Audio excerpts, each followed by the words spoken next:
The following cycling highlight is presented to you by San Leonardo Cycling Challenge. Mervin Corpus gumigit na right now at the spotlight of the competition. Mervin Corpus, talaga sinasampulan na sila ni Mervin Corpus.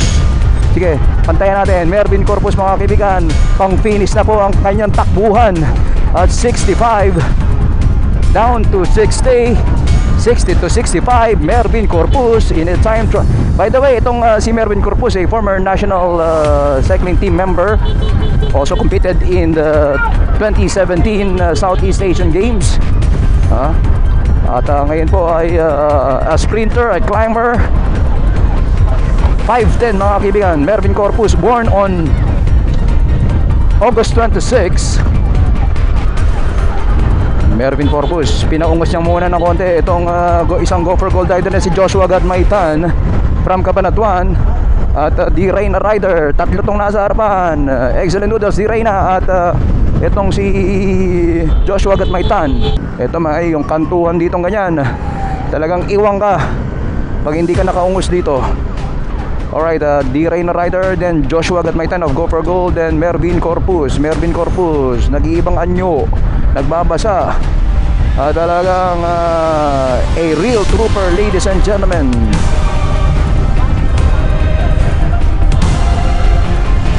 Despite his debacles in the past years, mga kaibigan, ito muling bumangon all alone, get back on his feet. Itong si Mervin Corpus ngayon. Pakishare lang po itong live broadcast natin, sapagkat ito po ay hindi biro, no? Talagang very inspirational and motivational ito. The way Mervin Corpus pedals ay talagang inspiring, ano? Talagang make a steel man itong si Mervin Corpus. Kung di ako nagkakamali, 1997 ito pinanganak, no? August 26. Ka-birthday po nito ni Marso Dario, yung kanyang kamiyembro sa Excellent Noodles, ano? August 26. Bale, 5'10 to. Apat na 5'10 ng nasa Excellent. Santi, itong si Mervin Corpus, Joshua Pascual, at itong si former rider na si Joshua Bonifacio. Mervin Corpus, pride of Umingan, Pangasinan, taking the reins, has a leg up. Umiinom-inom ng konti, nagwisik sa mukha, at ibang anyo, mga kaibigan. Ito na masasabi nating isa sa mga X-Men ng Excellent Noodles. Itong may paang bakal na ito, Joshua Gadmaitan. Panay-paligo sila ngayon sabagat nag-evaporate kaagad-agad ang kanilang katubigan sa katawan. Here we go. Maintaining a speed of 55 kilometers now, streaming the back and beyond and off the beaten path of San Leonardo. Nandito po sila ngayon. Binabagtas sila ang about 7 kilometer stretch na ito, on the way to the national road. Titingnan natin kung maintain pa ni Mervin Corpus, ano? Mervin Corpus has become an underrated rider, pero ngayon pinapakita niya ngayon, even sa mga social media posts, na he is somebody to be reckoned with. With Joshua Gadmaitan, a proud Novo Ecijano, ay nandito against dito sa dalawang riders na to from D. Reyna and Excellent Noodles. Pakishare lang po itong Thrill to Beats live coverage natin na to, at a high octane race. At makita po natin, ano, still it's not over till it's over, mga kaibigan. 6 na lap ito. Bawat lap po ay 13.6 kilometers. 13.6 kilometers, mga kaibigan, equivalent to 81.6 Not to mention yung additional 3 kilometers nung nag-promenade sila dito sa Looban, ano? Bago sila bumalik ulit sa Mambangnan. Mambangnan. Okay. This is your Twin Entertainment, mga kaibigan. Covering live the ongoing Pro-Am category ng San Leonardo Cycling Challenge. By the way, itong si Mervin Corpus, mga kaibigan, ano? Ay former 7-Eleven rider din to. And then national athlete, national cycling team, a trackster himself, just like John Paul Morales. Etong naging ano to, pumangatlo, mga kaibigan, no, sa nakaraang ano Lumba Tamu race in Zambales, at naging kampiyon sa Tour of Friendship, mga kaibigan. Tour of Friendship in Thailand, R1. Likewise, this national ITT 2015 champion is the second overall in Tour of Friendship R1 last year. Alright, the race continues to sizzle with John Mark Camino right now entering the group.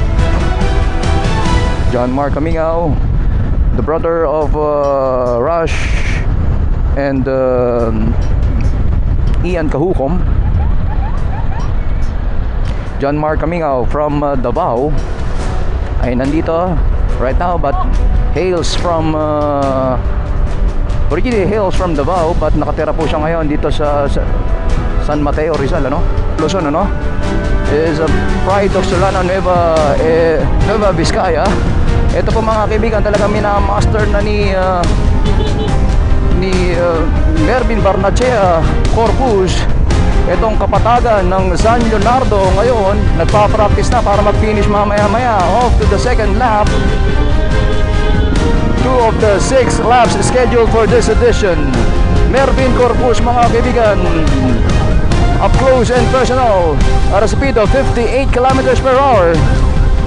Masyadong kapatagan po ito, mga kaibigan, at nag-slow down po, mga kaibigan, itong si Mervin Corpus while rehydrating himself. At ang mga nakabantay po dito, mga big guns of Philippine Pro teams like John Paul Morales, Ryan Tugawin at Ronnie Lankita, ay familiar faces in Philippine Pro Cycling ang nandito sa harapan. John Paul Morales, 38. Itong si Mervin Corpus, if I'm not mistaken, is almost a 27-year-old rider, or 26, yes, Ryan Tugawin. Yan po, mga kaibigan, Ryan Tugawin, sporting giant bike at 40 kilometers per hour. Talagang this riders in the lead pack, talagang real trooper, ladies and gentlemen. Dikita mo, side by side. Ito po, impusan mo. Of course, ito si napag-iwanan na tayo. Hindi kinain ni Ryan Tugawin ang kabagsikan nitong sige, pasok ni Mervin Corpus. Oh my goodness, Houston, we have a problem.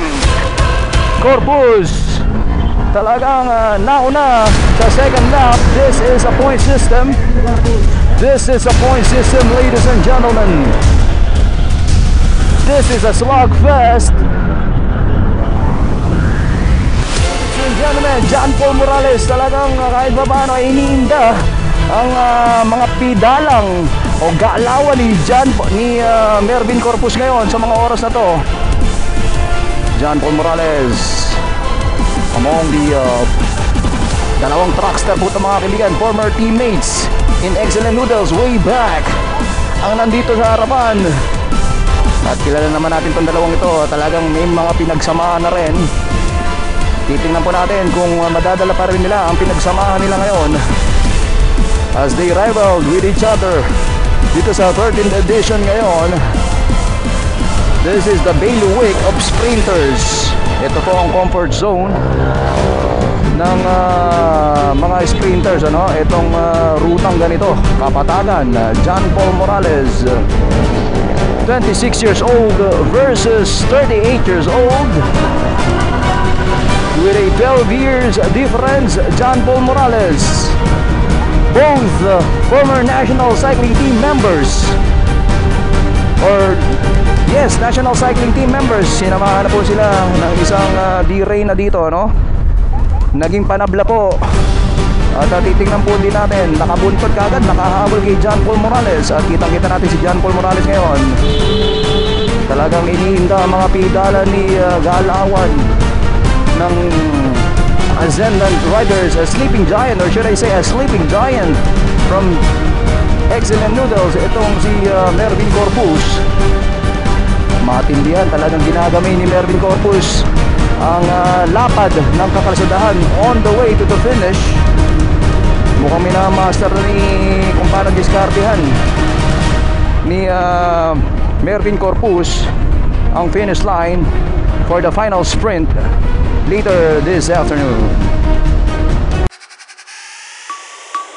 We run the Pilipinas 2020.